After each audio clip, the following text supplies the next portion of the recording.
साल 2005 Caribbean sea के बीचों बीच एक छोटा सा प्राइवेट आइलैंड, जहां ना कोई टूरिस्ट जाता था, ना कोई मीडिया कैमरा पहुंच पाता था।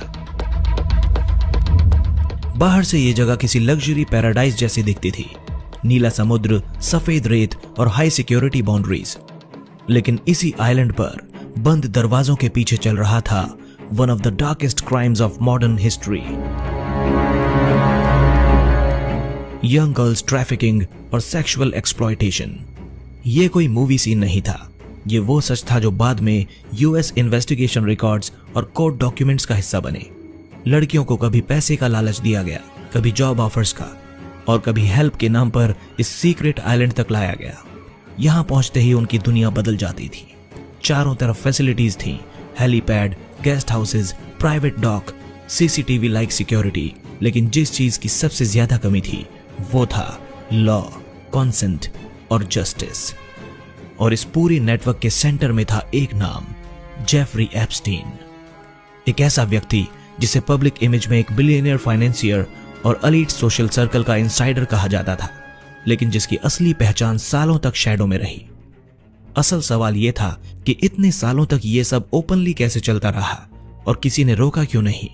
जब फ्लोरिडा के पाम बीच में कुछ टीनेज गर्ल्स ने पहली बार पुलिस के सामने शिकायत दर्ज कराई, तब किसी ने सोचा नहीं था कि यह मामला सिर्फ लोकल क्राइम नहीं रहेगा। धीरे धीरे यह केस बदल गया एक ग्लोबल स्कैंडल में, एक ऐसा स्कैंडल जिसमें पैसा, पावर, पॉलिटिक्स और सिस्टम फेलियर सब एक साथ टकराने वाले थे। और फिर आया साल 2019। जेफरी एप्स्टीन को फेडरल लेवल पर दोबारा अरेस्ट कर लिया गया, सेक्स ट्रैफिकिंग ऑफ माइनर्स और कॉन्स्पिरेसी के सीरियस चार्जेस के साथ। लेकिन तब तक बहुत देर हो चुकी थी, क्योंकि जिन लड़कियों की आवाज सालों तक इग्नोर की गई थी, वे अब एक ऐसे सवाल में बदल चुकी थीं जो पूरी दुनिया से पूछा जा रहा था।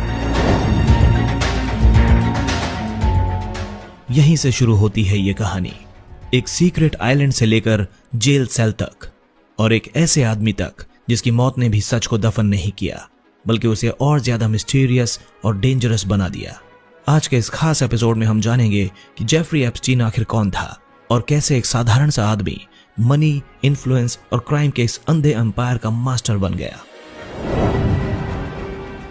साल 1953, न्यूयॉर्क का ब्रुकलिन इलाका, यहीं जन्म हुआ जेफरी एडवर्ड एप्स्टीन का।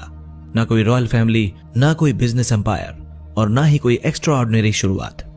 उसके पिता एक साधारण सरकारी कर्मचारी थे और मां एक स्कूल असिस्टेंट के तौर पर काम कर रही थी। बाहर से देखने पर यह एक बिल्कुल मिडिल क्लास अमेरिकन फैमिली थी,